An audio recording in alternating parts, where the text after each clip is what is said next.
आज का जो टॉपिक हम कवर करने जा रहे हैं वो है ब्लड क्लॉटिंग। ठीक है, ब्लड क्लॉटिंग को कुछ अदर नामों से भी जाना जाता है, जैसे कोगुलेशन ऑफ ब्लड या हीमोस्टेसिस। हीमोस्टेसिस के नाम से भी कई बार क्वेश्चन पूछ लिए जाते हैं। अब आपको पता होना चाहिए कि हीमोस्टेसिस का मतलब क्या होता है।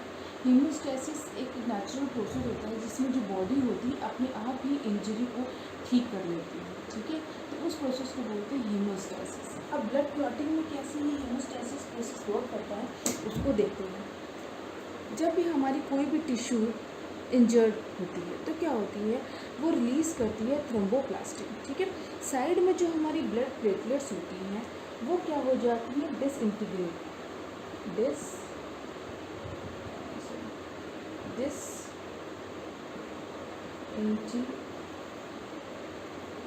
डिसइंटीग्रेट हो जाती हैं और रिलीज़ करती हैं क्या, प्लेटलेट फैक्टर 3। ठीक है, ये प्लेटलेट फैक्टर 3 क्या होता है, इस थ्रोम्बोप्लास्टिन के साथ मिलकर कैल्शियम के प्रेजेंस में, मतलब कैल्शियम आपकी बॉडी में ज़रूर होना चाहिए। ठीक है, सफिशिएंट लेवल। ठीक है, कैल्शियम के प्रेजेंस में और कुछ प्रोटीन्स भी होते हैं जो इसमें रोल प्ले करते हैं।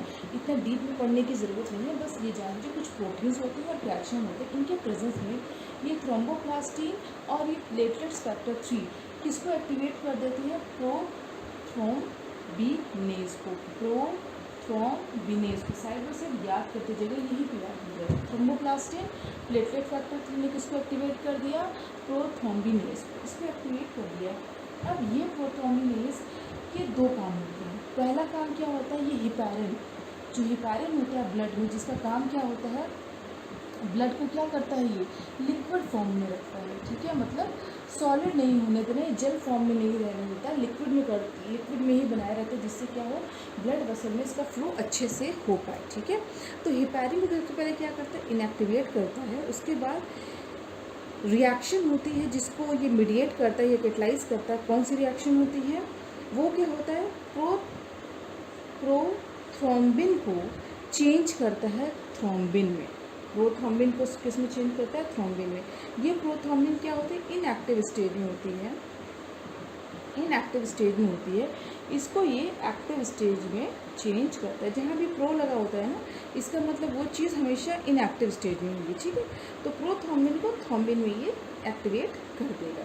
अब प्रोथ्रोम्बिन में के लिए क्या चीज़ें ज़रूरी होती हैं, प्रोथ्रोम्बिन हमेशा ये याद रखिएगा, इसके सिंथेसिस के लिए हमेशा क्या चीज़ ज़रूरी होती है, पोटेशियम हमेशा इसके सिंथेसिस के लिए बहुत ज़रूरी होता है। अगर बॉडी में पोटेशियम की डेफिशिएंसी होगी तो ये इस प्रोसेस में दिक्कत आती है। ठीक है, तो प्रोथ्रोम्बिन के लिए हमेशा याद रखिएगा, क्वेश्चंस आते भी हैं कि प्रोथ्रोम्बिन के लिए किस चीज़ के लिए, प्रोथ्रोम्बिन के लिए कौन सा फैक्टर इंपॉर्टेंट होता है, तो वो होता है पोटेशियम। ठीक है, इसके सिंथेसिस के लिए क्या इंपॉर्टेंट होता है, पोटेशियम। अब पोटेशियम तो इसके सिंथेसिस के लिए इंपॉर्टेंट होता है। अब इसकी सिंथेसिस होती कहाँ है, ये भी पता होना चाहिए। तो इसकी सिंथेसिस होती है लिवर में। ठीक है, जो प्रोथ्रोम्बिन होता है, प्रोथ्रोम्बिन लिवर में इसकी सिंथेसिस होती है in the presence of potassium. लेकिन ये पाया कहाँ जाता है, मतलब कहाँ इसकी लोकेशन होती है, इसकी लोकेशन होती है ब्लड में। कंफ्यूज होने की ज़रूरत नहीं है। मैंने बोला कि प्रोथ्रोम्बिन जो होता है वो लिवर में बनता है और बनकर कहाँ पर आ जाता है, ब्लड में।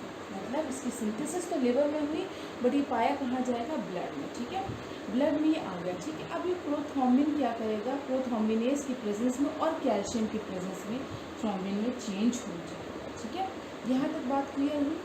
Thromboplastin, platelet factor 3, prothrombinase, prothrombin, thrombin. ठीक है, सब चीज़ों के लिए कैल्शियम बहुत ज़रूरी पूछा जाता है। ये बताओ इसमें से which of the following factor is important for blood clotting. ठीक है, तो that is calcium. Potassium prothrombin के लिए है, कैल्शियम पूरे ब्लड क्लॉटिंग के प्रोसेस के लिए इंपॉर्टेंट होता है।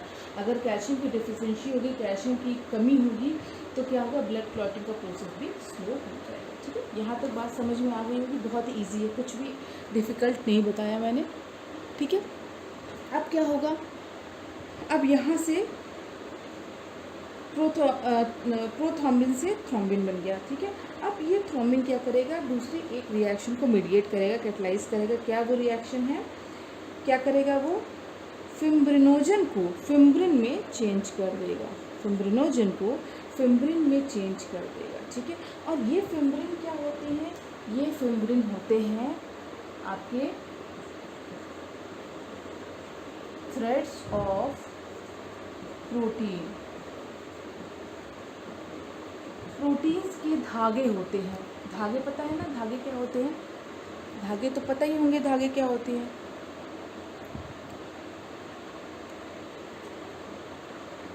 तो ये क्या होते हैं, थ्रेड्स ऑफ प्रोटीन होते हैं, ऐसे थ्रेड ऑफ प्रोटीन होंगे। अब क्या होगा, अब ये थ्रेड ऑफ प्रोटीन बन गए इंजरी वाली जगह पर। अब जब भी इससे ब्लड जो ब्लड होगा वो पास होने की कोशिश करेगा तो क्या होगा, जब भी अभी थ्रेड बन गई, ये हो गया फिब्रिन, ठीक है, ये हो गया, मैं यहाँ लिख देती हूँ, ये हो गया फिब्रिन, ठीक। अब यहाँ से जब भी ब्लड पास करने की जब कोशिश करेगा, ये फिब्रिन बना दिया मैंने, ठीक, फिब्रिन ने पूरा मैश लाइक स्ट्रक्चर बना दिया। अब यहाँ से कभी भी ब्लड पास करने की जब कोशिश करेगा तो इस मैश लाइक स्ट्रक्चर की वजह से, इस मैश लाइक बनावट की वजह से क्या होगा, ब्लड सेल्स उसमें फंस जाएंगी, बाहर नहीं जा पाएंगी, ठीक है, मैश लाइक स्ट्रक्चर में। और इसी को हम बोलते हैं क्लॉट, ठीक है, इसी को हम बोलते हैं क्लॉट। जब ब्लड सेल्स फिब्रिन में थ्रेड लाइक प्रोटीन में फंस जाए तो उसको बोलेंगे क्लॉट। मतलब आरबीसीबी, डब्ल्यूबीसी, प्लेटलेट्स, कोई भी चीज़ इस मैश से या थ्रेड लाइक स्ट्रक्चर से, थ्रेड्स ऑफ प्रोटीन से बाहर नहीं जा पाएंगे, ठीक है। अब ये तो सेल्स फंस जाती है, लेकिन देखा होगा ना कभी कभार इनसे से, इसमें से जो भी इंजरी पोर्शन होता है, इंजर्ड पोर्शन होता है, उसमें से एक सीरम फ्लूइड बाहर निकलता है पेल कलर का, ठीक है, पेल येलो कलर का सीरम बाहर निकलता रहता है, ठीक है। बाकी कोई भी सेल्स बाहर नहीं आती है, ना आरबीसी, डब्ल्यूबीसी, प्लेटलेट्स, कुछ भी बाहर नहीं आता, सारा का सारा उस पर क्लॉट बच जाता है फिब्रिन से, ठीक है। ये चीज़ हो गई ब्लड क्लॉटिंग की, ठीक। एक और चीज़ आपको इसमें याद रखनी पड़ेगी कि ये जो आपका फिब्रिनोजन है, फिब्रिनोजन जो होता है, इसकी भी सिंथेसिस लीवर में होती है, इसकी भी सिंथेसिस लीवर में होती है, और ये पाया कहाँ जाएगा, ब्लड में, ठीक है। ये भी मतलब फिब्रिनोजन और प्रोथ्रोम्बिन दोनों की सिंथेसिस होगी लीवर में, बट ये पाया कहाँ जाएगा, ब्लड में, ठीक है। ये चीज़ हो गई फिब्रिन प्लस, यहाँ पे अगर मैं इसको लास्ट में क्लॉट को डिफाइन करना चाहूँ तो मैं ऐसे भी बोल सकती हूँ कि fibrin plus blood cells equals to clot, है ना। Fibrin plus blood cells visible नहीं है, मैं ऊपर लिख देती हूँ, ठीक है, यहाँ पे लिख देती हूँ। फिब्रिन जो कि क्या है, थ्रेड्स ऑफ प्रोटीन है, प्लस ब्लड सेल्स जो आरबीसी, डब्ल्यूबीसी, प्लेटलेट्स जो भी सेल्स है, ये दोनों मिलकर क्या बना देंगी,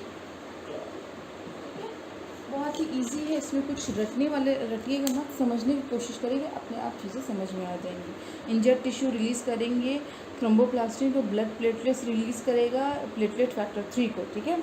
इसके बाद कैल्शियम एंड प्रोटीन की प्रेजेंस में प्रोथ्रोम्बिनेज बना देगा, जो कि इनएक्टिवेट करेगा हिपैरिन को, और कैटलाइज पूछा जा सकता है कि कौन हिपैरिन को इनएक्टिवेट करता है, तो होता है प्रोथ्रोम्बिनेज, जो कि इनएक्टिव स्टेज में होता है, ठीक है, जिसको थ्रोम्बोप्लास्टिन एक्टिव करती है। उसके बाद ये क्या करेगी, प्रोथ्रोम्बिन जो इनएक्टिव स्टेज में पड़ा होता है उसको थ्रोम्बिन में चेंज करेगी, और फिर ये रिएक्शन को कैटलाइज करेगा, फिब्रिनोजन को फिब्रिन में चेंज करेगा, जो कि थ्रेड्स ऑफ प्रोटीन होता है। फाइनल यही आपका थ्रेड्स बनाता है फिब्रिन, ठीक है, प्रोटीन होता है, एक तरह का क्लॉट बनाता है।